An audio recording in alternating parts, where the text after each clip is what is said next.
నమస్తే. Welcome to citizens pulse. నేను మీ ఉదయ్.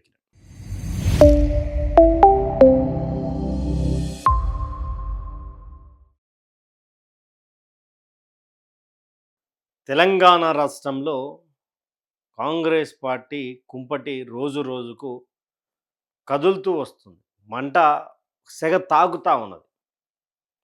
తెలంగాణ రాష్ట్ర కాంగ్రెస్ అధికారంలోకి వచ్చినటువంటి సంవత్సరం వరకు బాగున్నారు అంతే. ఆ తర్వాత ఒక్కసారిగా కుంపటిలు, కల్లోహాలు, కొట్లాటలు ఇవన్నీ జరిగినాయి. ఇలాంటి సమయంలోనే కొంతమంది బయటికి వచ్చేసి ధిక్కర స్వరం ప్రభుత్వం మీద సీనియర్ కాంగ్రెస్ నేతలే వినిపించడం చాలా బాధాకరం అంటూ కూడా కొంత కాంగ్రెస్ పార్టీ కార్యకర్తలు చర్చ జరుపుతూ ఉన్నటువంటి నేపథ్యం.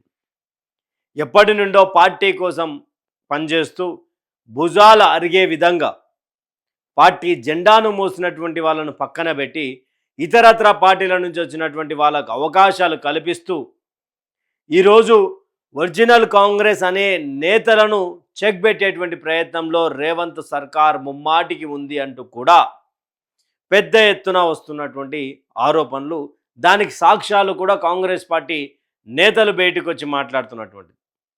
దీంట్లో మరొకటి, రేవంత్ తరపున కొంతమంది ఉన్నారు.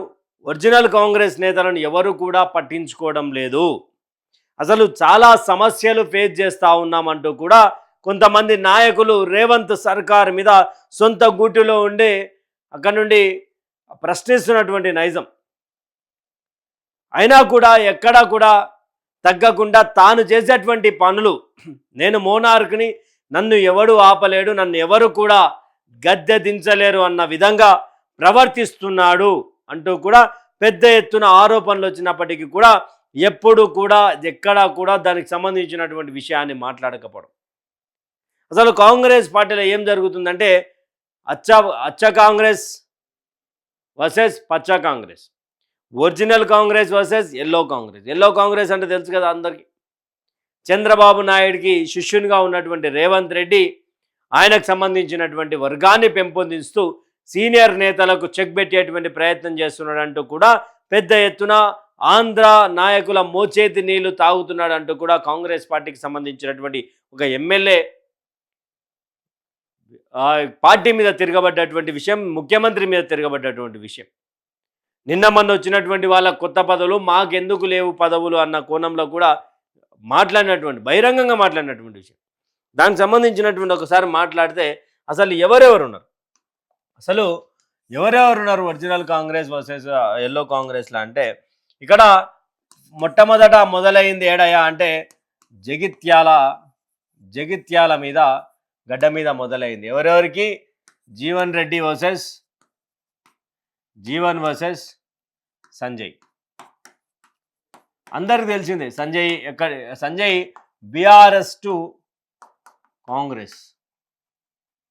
ఇక్కడ జీవన్ రెడ్డి కాంగ్రెస్. ఎప్పటి నుండి 46 సంవత్సరాల సుదీర్ఘ ప్రయాణం కాంగ్రెస్లో ఉన్నది జీవన్ రెడ్డి. అయితే ఇక్కడ జీవన్ రెడ్డి ఏం చెప్పిండు, ఇక్కడ అసలు నన్ను పట్టించుకుంటలేరు, అధికారంలోకి వచ్చినాక అసలు ఏం చేయాలనుకుంటున్నారు, అసలు నన్ను ఇన్ని రోజుల నుంచి పార్టీ కోసం పనిచేసిన అది ఇది అని మాట్లాడుతున్నటువంటి నేపథ్యంలో ఎక్కువ శాతంగా సంజయ్కి పెద్దపీట వేస్తే జీవన్ రెడ్డి సాదాసీదాగా డైరెక్ట్ బీఆర్ఎస్లకు వచ్చేసి అక్కడ సంజయ్కి షాక్ ఇచ్చిండు, రేవంత్ షాక్ ఇచ్చిండు. కానీ ఎందుకు షాక్ ఇచ్చాడంటే 46 సంవత్సరాల పాటు కాంగ్రెస్ పార్టీ జెండాను మోసి గెలిచినా ఓడినా భుజం దింపలేదు కాంగ్రెస్ పార్టీ జెండా. అలాంటి నాయకునికి అవమానం జరిగింది అనేది కాంగ్రెస్ పార్టీలో ఒరిజినల్ కాంగ్రెస్ నేతల వాదన. తర్వాత అసలు కాంగ్రెస్ పార్టీ లేదు అన్నటువంటి సమయంలో జీవన్ రెడ్డి ఎమ్మెల్సీగా గెలిచినటువంటి అది కూడా గుర్తుపెట్టుకోవాలి. అసలు తర్వాత ఇదైన తర్వాత రెండవది ఇక్కడ గద్వాల్లో సరితా యాదవ్ వర్సెస్ బండ్ల కృష్ణమోహన్. ఈయన బీఆర్ఎస్ నుంచి 2023 23 ఎన్నికలలో బీఆర్ఎస్ తర్వాత కాంగ్రెస్. ఇక్కడ కాంగ్రెస్ పార్టీ ఐఎన్సీ అభ్యర్థిగా సరితా యాదవ్ ఉన్నది. ఇక్కడ కూడా మున్సిపల్ ఎన్నికల, ఇక్కడ పంచాయతీ పెట్టింది మున్సిపల్ ఎన్నికలే, ఇక్కడ పంచాయతీ పెట్టింది మున్సిపల్ ఎన్నికలకు సంబంధించినటువంటి బీఫామ్ల విషయంలో అప్పుడు అందరూ కూడా బయటకు వచ్చినటువంటి నేపథ్యం. అంటే మాకు అన్యాయం జరుగుతూ ఉన్నది, కనీసం వీళ్ళు సంజయ్ కానీ బండ్ల కృష్ణమోహన్ రెడ్డి కానీ ఇప్పటి వరకు ఏ పార్టీలో ఉన్నారో క్లారిటీ ఇవ్వలేదు అని చెప్పి కూడా మాట్లాడినటువంటి నేపథ్యం.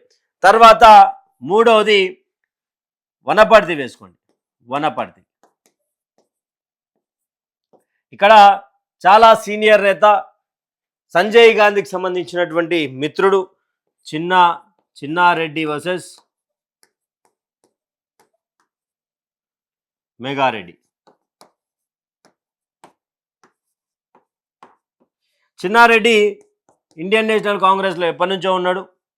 Megha Reddy BRS to Congress. ఇక్కడ చిన్నారెడ్డి రీసెంట్గా బయటికి వచ్చినటువంటి అనంతరం ఇక్కడ చిన్నారెడ్డి సీట్ను కాదని రేవంత్ రెడ్డి తనకు సంబంధించినటువంటి వ్యక్తి మెగారెడ్డికి టికెట్ ఇప్పించుకొని ఇక్కడ చిన్నారెడ్డికి చెక్ పెట్టిండు. చిన్నారెడ్డికి వనపర్తిలో చెక్ పెట్టిండు. వనపర్తిలో చాలా ది బెస్ట్ లీడర్లలో చిన్నారెడ్డి ఒకరు. వనపర్తి కోసం కష్టపడ్డటువంటి వ్యక్తులలో చిన్నారెడ్డి ఒకరు. ఇక్కడ మెగారెడ్డికి చిన్నారెడ్డికి ఇష్యూ ఏంది అంటే సేమ్ ఇదే ఇష్యూ. ఇక్కడ చిన్నారెడ్డిని కాకుండా ప్రోటోకాల్ల విషయంలో కావచ్చు, తర్వాత మెగారెడ్డికి సంబంధించినటువంటి అనుచరులు ఎప్పుడైతే కాంగ్రెస్ పార్టీకి సంబంధించినటువంటి కార్యకర్తలను ఇబ్బంది పెట్టిర్రో ఆ యొక్క కార్యకర్తలను ఇబ్బంది పెట్టినటువంటి వ్యక్తులు మళ్ళొకసారి బీఆర్ఎస్ అధికారంలో ఉన్నా కూడా వీళ్ళకి సంబంధించి చిన్నారెడ్డికి సంబంధించినటువంటి కాంగ్రెస్ కార్యకర్తలు ఇబ్బంది పాలయ్యారు. ఆ తర్వాత ఇక్కడ మెగారెడ్డి కాంగ్రెస్ పార్టీ ఎమ్మెల్యేగా అయినా కూడా చిన్నారెడ్డికి సంబంధించినటువంటి అంటే ఎవరే ఇంతకు మెగారెడ్డి పార్టీలకు సంబంధం లేకుండా అంటూ కూడా పార్టీ కోసం జీవితాంతం కష్టపడ్డటువంటి నాకంటే గొప్పవాడా మెగారెడ్డి, ఏ విధంగా ఇలాంటి పరిస్థితులు వస్తున్నాయి పార్టీలో అంటూ కూడా చిన్నారెడ్డి ప్రశ్నించినందుకు ఆయనకు క్రమశిక్షణా సంఘం ఒక నోటీస్ జారీ చేసింది. ఎలా మాట్లాడతాం అక్కడ చిన్నారెడ్డి మీద ఫిర్యాదు చేయడానికి మెగారెడ్డి ఏఐసిసి దగ్గరికి కూడా పోయాడు. ఏఐసిసి దగ్గరికి పోయినా పెద్దగా ఒరిగేది ఏం లేదనుకోండి, ఎందుకంటే చిన్నారెడ్డి రాజకీయ జీవితం కొలాబ్ చేసినట్టే ఆల్మోస్ట్. అది రేవంత్ చేసిండా ఇంకెవరు చేసిరా అనేది మాట్లాడుకునేటువంటి సంఘటనలు జరుగుతూ ఉన్నాయి. చెక్ పెట్టేసిరని. నాలుగవది ఇక్కడ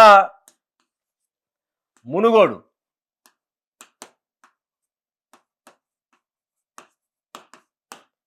రాజగోపాల్ రెడ్డి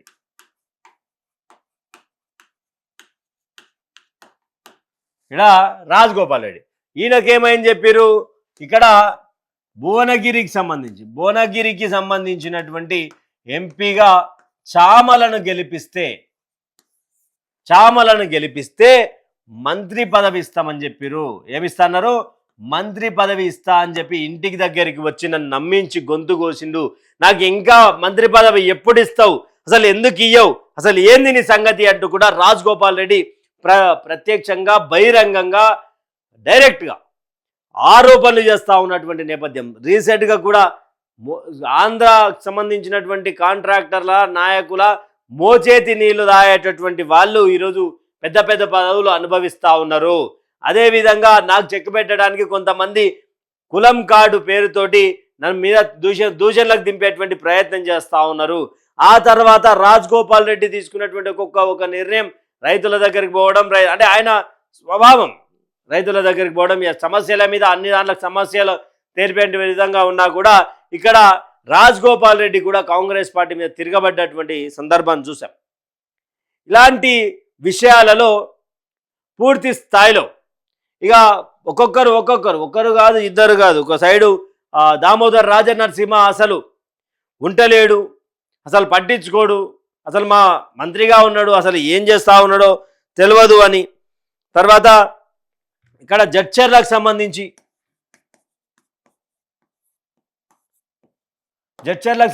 అనిరుద్ రెడ్డి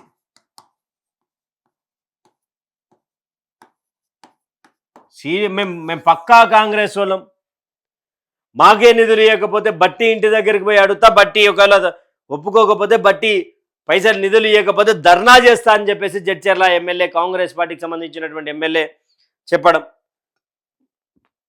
మరి దీని మీద ఎట్లా మాట్లాడతారు? దీని మీద ఏం చూస్తారు?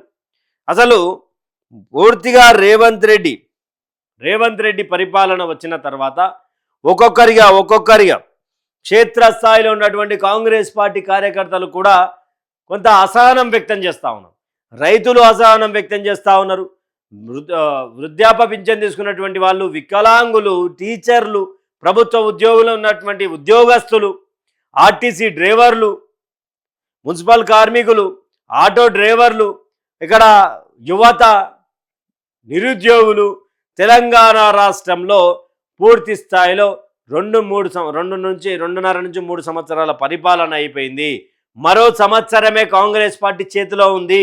ఇంకో సంవత్సరం అంతా ఎలక్షన్ మేనిఫెస్టోలు చెప్పుకోవడానికి, ఎలక్షన్ మేనిఫెస్టోలు రాయడానికి, ప్రచారాలు చేసుకోవడానికి తప్ప ఆ సంవత్సరం పరిపాలనకు పనికి రాదు, ప్రజాపాలన చేయడానికి రాదు. ఒక ఉచిత బస్సు తీసుకొని వచ్చి ఎన్నో అని చెప్తా ఉంటే ఇక్కడ ఎల్లో కాంగ్రెస్ వాళ్ళకే, ఆయన తరపు నుండి ఆయన తర్వాత ఉన్నటువంటి వాళ్ళకే సపోర్ట్ చేస్తూ ఉన్నాడు రేవంత్ రెడ్డి అనేది పెద్దగా జరుగుతూ ఉన్నటువంటి ఒక అంశం. మరి ఈ యొక్క అంశాన్ని రోజుకు రీసెంట్గా కొండా సుష్మిత పటేల్ కూడా మాట్లాడినటువంటి నేపథ్యం ఉన్నది. రేవంత్ రెడ్డి కళ్ళు నెత్తికెక్కినాయి. రేవంత్ రెడ్డి ఈ గద్దె దింపుడు ఏది ఒక సీల్ కవర్ వస్తే పదభూషిపోతే తర్వాత ఏంది, కొండా మురళికి ఎందుకు ఇయ్యలే ఎమ్మెల్సీ అనే కోణాన్ని కూడా ఆ రోజు కొండా సుష్మిత మాట్లాడింది. అంటే ఇక్కడ ఆ డైరెక్ట్ కొండా సుష్మిత చేసినటువంటి వాక్యాలు చాలా బహిరంగమైనటువంటి వాక్యాలు. Original Congress versus yellow Congress, పచ్చ కాంగ్రెస్ నాయకుడు రేవంత్ రెడ్డి అన్నది. ఇలా ఒక్కొక్కరు ఫిరాయించినటువంటి ఎమ్మెల్యేలలో దాదాపు చాలా మంది వల్ల అక్కడ కాంగ్రెస్ పార్టీ నుంచి పోటీ చేసినటువంటి, ఇక్కడ చేవెళ్ళలో కావచ్చు, ఇక్కడ గద్వాల్లో కావచ్చు, ఇక్కడ పటాన్చేరులో కావచ్చు, ఆ తర్వాత ఇక్కడ దానం నాగేందర్ విషయంలో కావచ్చు, రాజేంద్రనాథ్ విషయంలో కావచ్చు. రాజేంద్రనాథ్లో అసలు కాంగ్రెస్ పార్టీ నుంచి పోటీ చేసినటువంటి కస్తూరి నరేందర్ కనుమరుగైపోయిండు. ఇక్కడ కాటా శ్రీనివాస్ కనుమరుగైపోయిండు. పోచారం మీద పోటీ చేసినటువంటి వ్యక్తి ఆయన ఎక్కడ పోయిండో. అంటే 10 మందికి మీద, అరకెపూడి గాంధీ మీద పోటీ చేసినటువంటి జగదీశ్వర్ గౌడ్కి ఏదో అది టీపీసీసీ అధికార ప్రతినిధితో టీపీసీ జనరల్ సెక్రటరీ ఇచ్చేసారు, సైలెంట్ చేసేసారు. మళ్ళీ అదే జగదీశ్వర్ గౌడ్ కాకుండా మరి ఇంకొకరికి వేరే కార్పొరేషన్లో అవకాశం కల్పించారు. అంటే పార్టీకి పనిచేసినటువంటి వాళ్లకు ఎవరికి కూడా పదవులు రావా అనేది పెద్దగా, అంటే రేవంత్ సంఖలో దూరినటువంటి వాళ్ళకే పదవులు వస్తాయంటూ కూడా పెద్ద ఎత్తున ఒక ఆందోళనమైనటువంటి చర్చలు గాంధీ భవన్లో జరుగుతూ ఉన్నాయి. క్షేత్రస్థాయిలోకి వెళ్ళి ఎలక్షన్ల మూమెంట్లో వెళ్తే కాంగ్రెస్ కార్యకర్తలు తిరగబడేటట్టుగా ఉన్నారంటూ కూడా కొంతమంది రాజకీయ విశ్లేషకులు చెప్తా ఉన్నారు. ఏ విధంగా కూడా అంటే కాంగ్రెస్లో స్వాతంత్రం ఎక్కువ ఉంటుంది, కాంగ్రెస్ పార్టీలో వాక్ స్వాతంత్రం ఎక్కువ అని ఏదో చెప్పేటువంటి ప్రయత్నం చేస్తారు తప్ప ఎక్కడ కూడా కాంగ్రెస్ పార్టీలో ఈరోజు ఉన్నటువంటి కలహాల వల్ల ఒక సంవత్సరం దాటి ఇంకో సంవత్సరానికి పోతే పూర్తి స్థాయిలో అట్టర్ ఫ్లాప్ అయినటువంటి పరిపాలన అంటూ కూడా సర్వేలు వచ్చేటువంటి అవకాశం ఉంది అంటూ కూడా సీనియర్ రాజకీయ విశ్లేషకులు చెప్తా ఉన్నారు. చూడాలంటే అచ్చా వర్సెస్ పచ్చా కాంగ్రెస్ సంబంధించినటువంటి నేపథ్యాలు మరిన్నేమైనా పెరుగుతాయా, లేకపోతే మంత్రులు కరెక్ట్గా పనిచేసి సమన్వయం ఏం చేస్తారా?